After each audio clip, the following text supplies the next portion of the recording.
It's an honor for me to be here. With your permission, I will do this in English. And I look forward to having a conversation with you about the future of Curacao and its potential, something I really believe in and I'm very passionate about. First of all, let me thank the Guardian Group for organizing this special event and congratulate the whole team with the 11th edition. Looking forward to many more. And also, I'd like to be saying that I'm very glad that I'm not speaking after Mr. Steven Martina, but before Steven Martina. How's life, ladies and gentlemen? ¿Cómo está que vida? Now, the reason I ask how's life is because many of you are probably expecting an economic policy agenda discussion. We will get to that. But since my previous stint as Commissioner of Economic Affairs, and I remember at that time we had a lot of discussions, constitutional reforms, and when I was looking at all the propositions on the table, I said, why should people care about this? Why should people care about the CFTA? Why should people care about SAY and all those things? Well, I came to the conclusion that it's very simple. What people care about is life. We care about good schools, good infrastructure, education, work-life balance. And so I went looking in the last couple of months to try to come to my own conclusion of what this work is all about, what the economy should be all about. And it's not about ratios, percentages, it's about growth. And like the OECD put it, it's not about the cold GDP numbers and economical statistics. It's about work-life balance. It's about housing. It's about safety. It's about healthcare. It's about having a good life in a country, and I think that Curaçao certainly has the potential to be along the list of the top best countries in the world. And I'm referring here to the OECD Best Life Index. So I'm looking at the indices, including the Human Development Index, where we're looking at education, we're looking at life expectancy. And also in Bhutan, they came with this happiness index, where they looked at cultural diversity, community, how we live together in a country. And I think, and I propose to you, that that's what the economy should be about. So when going on my personal journey of the economy and looking at Curaçao, I became to this focal point, which I named Curaçao Connects Communities. That is actually the strength of our growth, our diversity, people that live here, our connections around the world, and certainly if we're talking about business, I'm referring to our connectivity with the business community of the world. Now, just to breeze through some of the global developments going on, we have the opening of the wider Panama Canal in June this year, in a couple of weeks actually. What does this mean for Curaçao? How do we position ourselves to this? Larger ships coming through the canal, does that mean that they have possibility for transshipments in Curaçao? Globalization, the world is flat. I think many of you in this room read about it. Technological changes, urbanization, everything is making the world a smaller place.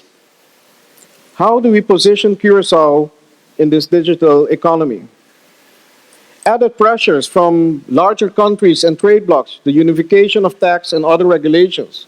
Talk about compliance, common reporting standards, FATCA, something that Curaçao has dealt with very successfully.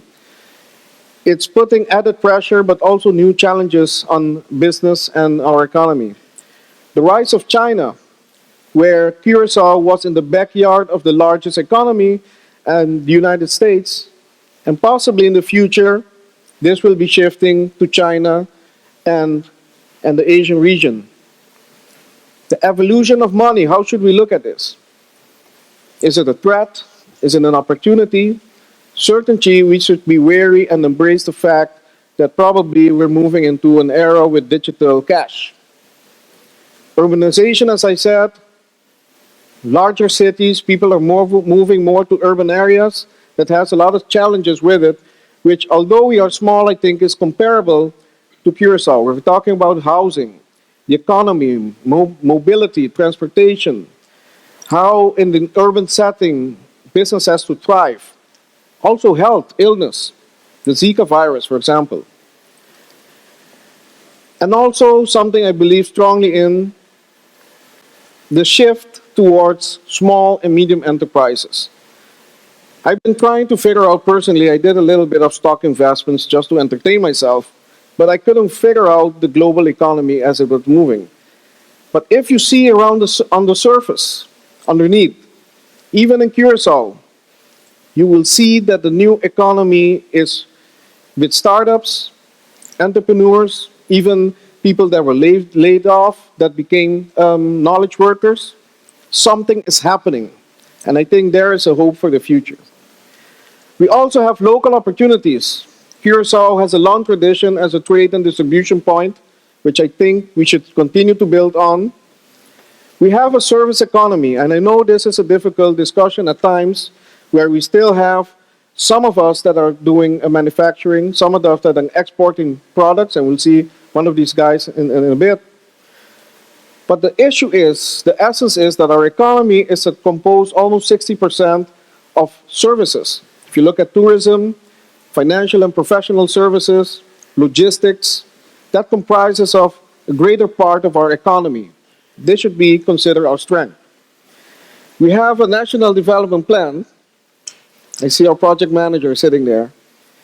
I think this was a major milestone. Of course, we still have to see the fruits of it, but the fact that the government finally reached back to Vision Curacao, looked at all the policies that have been produced in the pact, and including the long-term economic strategy for Curacao, and consolidated this in a longer-term plan that is supported also by our stakeholders of the Plataforma de Diálogo Nacional, with concrete actions, short-term, medium-term, and a tight, and I'm proud to say that in Curacao we have a national development plan, the first of its kind that is tied to the Millennium Development Goals. So it's actually measurable on different fronts. How it improves education or access to education, decent work for all, an inclusive economy, sustainability, etc., etc.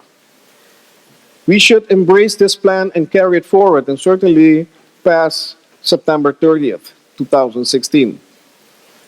Share prosperity. You see that around the world, and certainly United Nations, World Bank, are moving their policies and strategies not only to eradicate poverty and extreme poverty, which I'm sure you admit we also have to deal with in Curacao, but they realized that trickle-down economy is not enough. We have to input strategies, develop business, educate our people to bring up the lower 40% and increase their income. That's an opportunity for Curacao. Opportunities also comes with challenges. I think one of the bigger ones we have to talk about and deal with, and probably this afternoon in the session, is migration. We have an issue, and it's strangely enough, we celebrate it each year. 300 of our brightest minds are going off to study abroad, of which many are not coming back. We also have a migration where, basically, if I can put it roughly, we are importing poverty. And also we have migration policies which are restricting people coming to establishment, people and businesses, bringing in knowledge, bringing in capital. So this is certainly one of the challenges we have to deal with. Public finances and economy.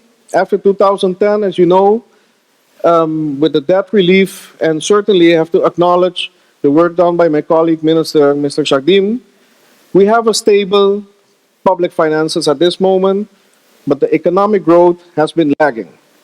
Now, Unbalanced GINI index, the GINI coefficient, the economists in the room, I don't know much about it, but it has to do with the distribution of wealth in a nation.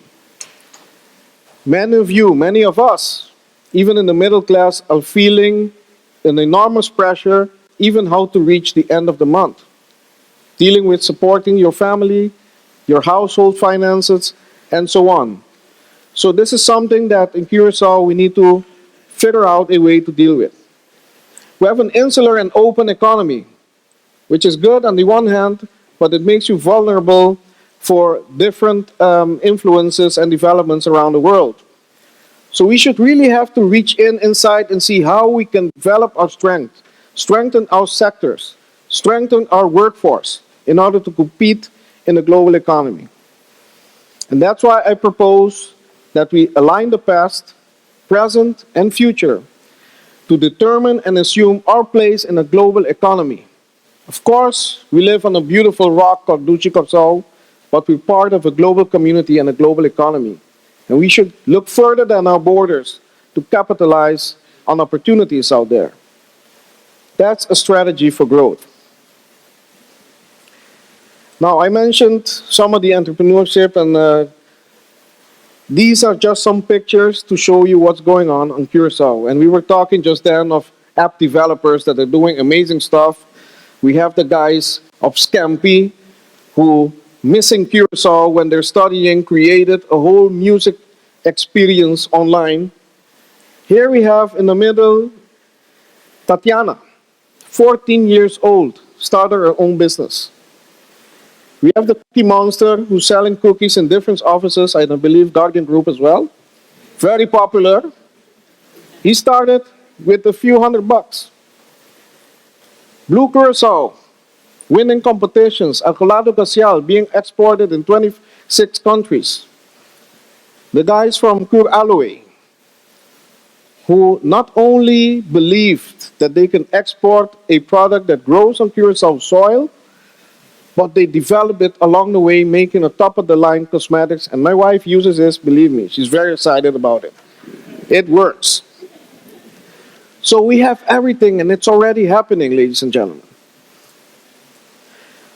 Okay, this is a bit technical part, but the purpose of this manifest that we are presenting today and I'm developing is to try to have a conversation with you to come to an inclusive vision. A vision that we all carry in our hearts, we believe in, which will lead us to a stronger future for Curacao.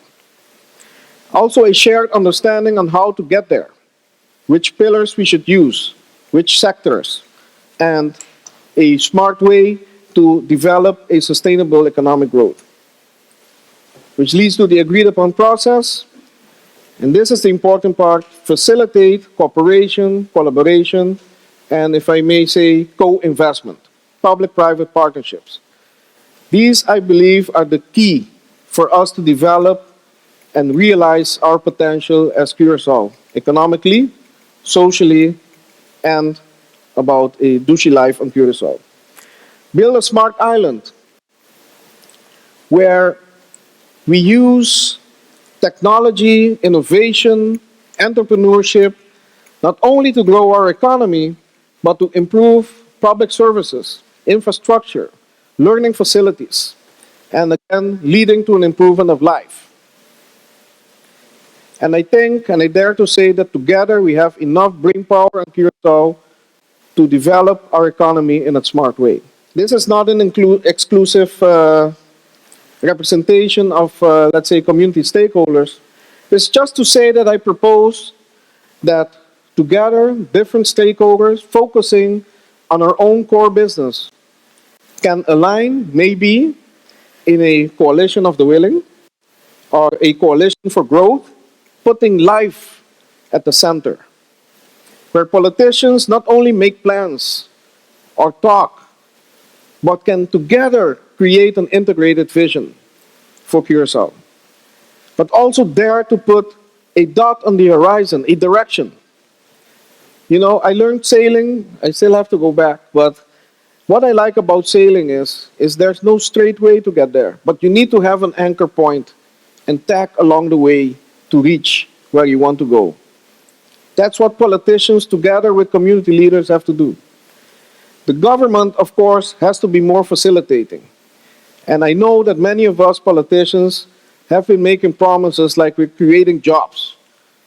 Government doesn't create jobs. It's you, businessmen, leaders in the community, educators.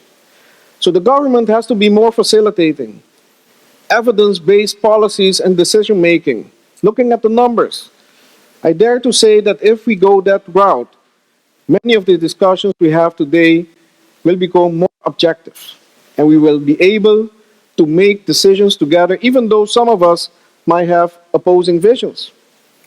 A government that's responsive to the global developments, but also local developments in our community, which is able to turn around policies and decisions shorter and faster in order to continue to foster a sustainable growth. Engage stakeholders, which we're already doing. Entrepreneurs, of course, that is where it all happens. That is where innovation happens, export through global connections, of course, in a social, responsible way. And of course, I would propose also to leverage on the potential we have not only in Curaçao, but in the Kingdom of the Netherlands. Financiers, dare to take more risks, become with new structures. Public-private partnership funding, I believe, is also a key to come with major developments in Curaçao, infrastructure, and some of the sectors we're going to talk about shortly. An idea of how I want to compose a midterm development framework, starting with a vision that I think, if we think about it, we will all recognize, and I try to make it a little bit simple, that Curaçao is recognized globally as a great place to live, learn, play, and work, and do business, because of its vibrant, inclusive, innovative, and sustainable economy that connects communities, not only here, but worldwide. I think this is the strength of Curaçao. I truly believe this is the essence of Curaçao in a global community and, of course, a business community. But at the end of the day, what we want to achieve is shared prosperity. A community where, of course, people can excel and make money and be successful, but that we do that together. Sustainable growth in GDP, growth in jobs, visitors coming here to stay or visit shortly, and of course, at the end, a growth in well-being. The leverages and the pillars. First of all, Curaçao has a diversified economy. We have that. It's already here. We need to leverage on it and strengthen what we already have and build for the future. We already have experience in international trade and business.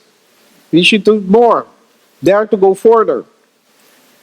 Stable legal system, social welfare, and again I mentioned the Kingdom of the Netherlands, which provides important assurances for ourselves as people, but also international investors.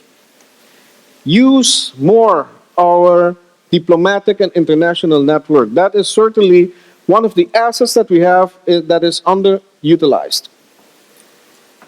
We need to be more connected by sea and air. And I must admit that even in my short experience, we have been focusing a lot on developing, together with the tourism partners, for example, air connectivity.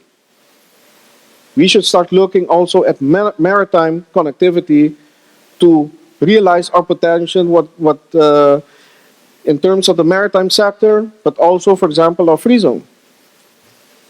We have a well-educated and diverse population. We have it. We should leverage it on it, we should treasure it, we should foster the growth. It's a call to action, and these are just proposing some goals. We need to be globally competitive. That means we need to measure, we need to benchmark ourselves, and we need to see where our strengths lies and how we can turn some of the weaknesses into strength. But at least then, we have a more focused approach. Now we're a little bit all over the place.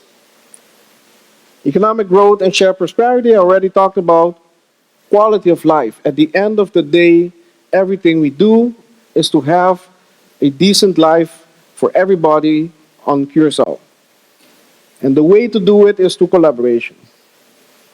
The focus should be on jobs, creating opportunity, increasing export, expand our role as Curaçao in our value proposition in the global economy, increase the attractiveness of Curaçao for not only people to visit, tourism, but also for people to come live here. I can share with you, my wife is from The Hague. She's now 13, 14 years living here.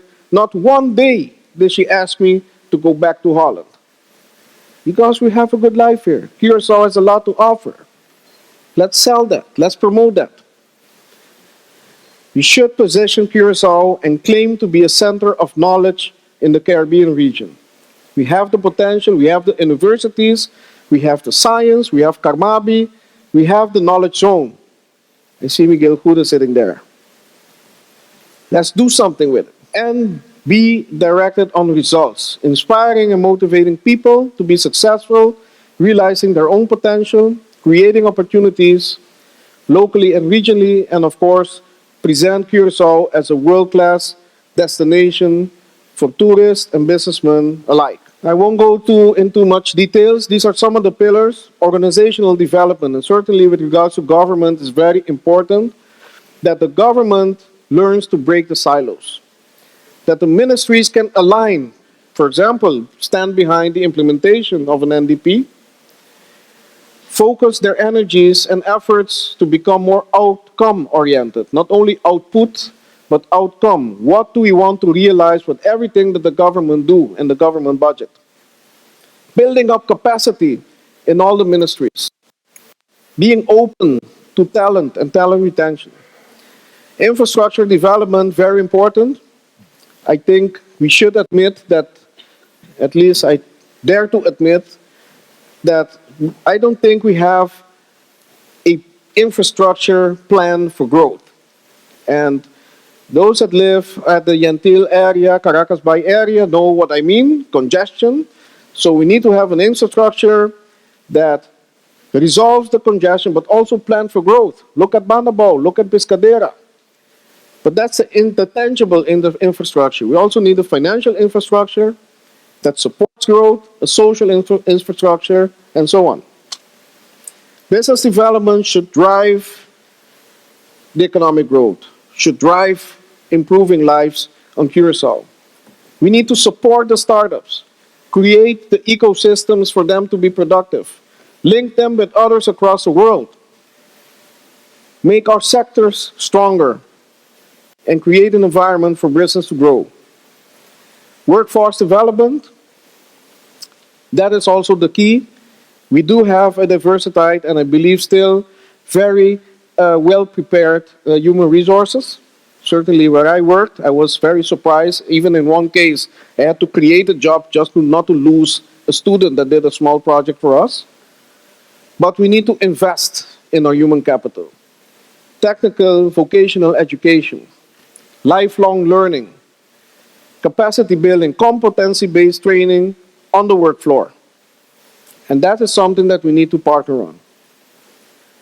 This last one I like, cash flow development. I must say, first time I saw those words, I had to think of my esteemed colleague, Anthony Codet, who said, economy is simple, placa tinculora. That's true. We need fresh capital, foreign direct investment coming in. Make it attractive.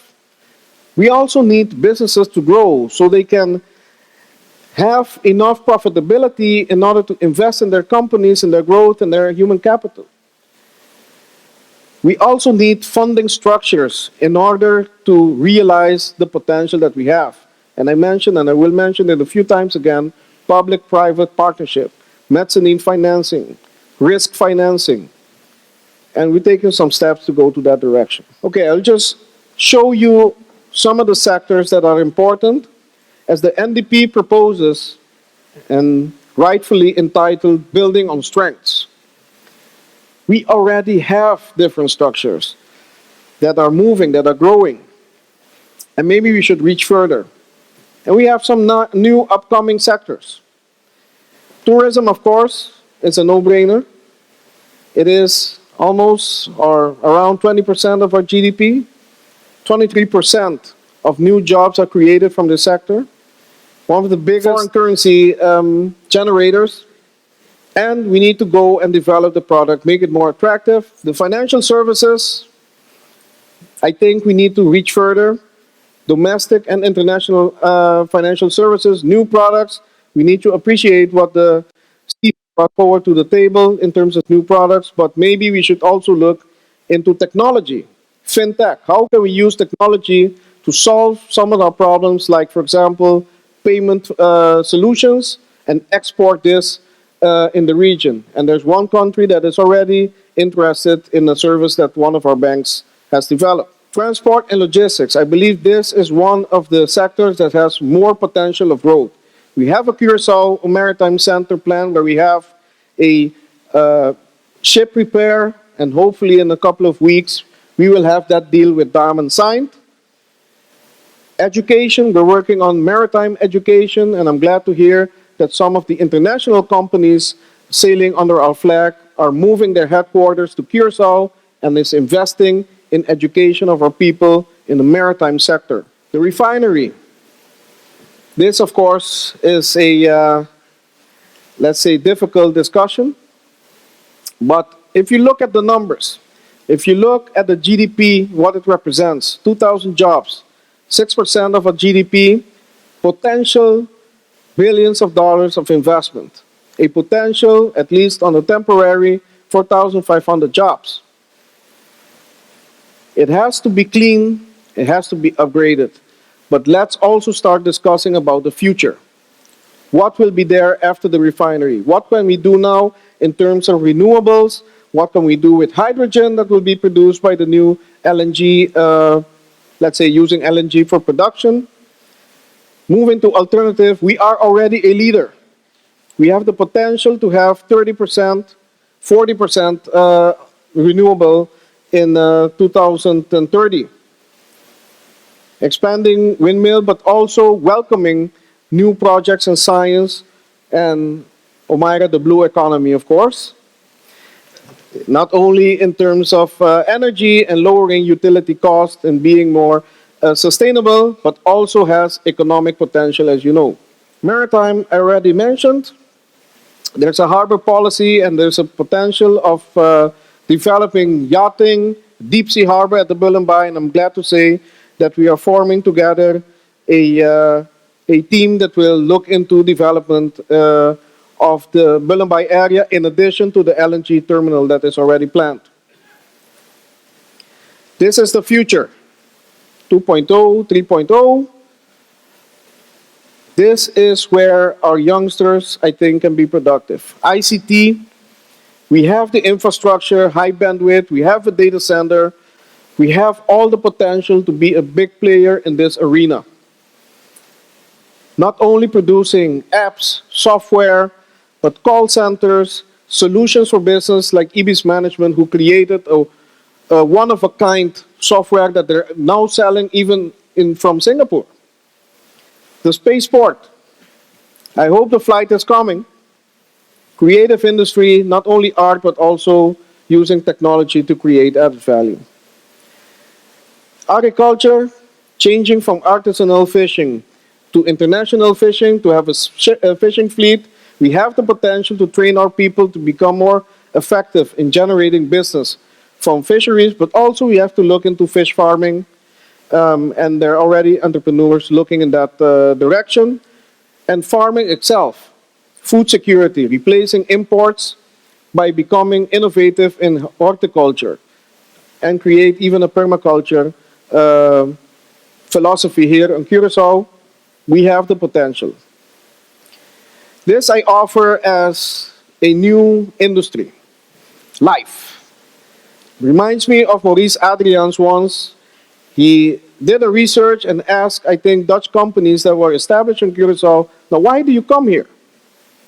Is it because of our fiscal policy, incentives? Well, none of the above. Basically, they thought Curaçao is a good place to live for their workforce. So let's present life as an economic sector, where we have lifelong learning, we have good, safe neighborhoods, livable neighborhoods, where we have thriving enterprise, mobility and connectivity locally and worldwide, and decent work for all. Coming back to that dot on the horizon, this is a famous one, where President Kennedy said that before the end of the decade, we should put a man on the moon and return him safely to home, to Earth. I don't think everybody knew exactly how it will be done, but they decided to rally behind this goal, and they achieved it. Same way, I want to propose that if we're going to innovate life and come with a economic policy of growth that increases the well-being of our people, let's put a dot on the horizon for Curacao to become a top 15 best places to live in the world. And we can do that. Just my commitment, this is more of a policy agenda. We have to rally behind a clear vision, implement a midterm economic framework which includes workforce development, the fiscal policy, and so on. Reduce red tape. This is a big one. We are evaluating in our ministry how we can start at least creating a dent, perhaps eliminating vestiging vergunning, taking out all the red tape with regards to pricing, moratorium, and so on, and challenging and hopefully uniting with all the ministries to do the same. And we will present a policy paper in a couple of weeks. Invest in human capital, already mentioned. Independent data, the Centraal Planbureau, together with Minister van der Horst, this is already on the drawing boards and has to be implemented. Invest in expansion and showcase, this is important. We don't do it enough, ladies and gentlemen. Showcase the assets that Curaçao has. Showcase our potential. This will attract investors. This will attract connectivity. So how's life, ladies and gentlemen? Good. Thank you.